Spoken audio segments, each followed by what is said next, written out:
हेमकंठ पुढे आला, बाबा तुम्ही जर वनवासामध्ये निघून गेलात, अरण्यामध्ये निघून गेलात, तर मी कुणाकडे पाहायचं, कुणाची सेवा करायची?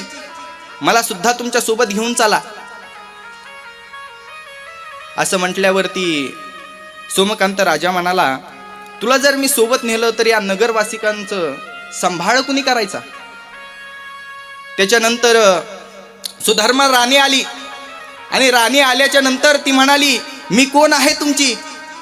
त्यावेळेस तो राजा म्हणाला, तू माझी अर्धांगिनी आहेस. अर्धांगिनी आहेस ना?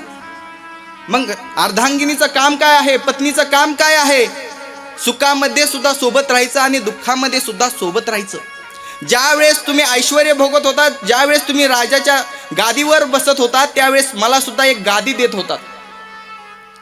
आणि आता तुम्ही दुःखामध्ये पडलात तर तुम्ही मला म्हणतात की तू या महलामध्ये राहा आणि मी अरण्यामध्ये जातो. जमणार नाही. मला सुद्धा तुमच्या सोबत घेऊन चला.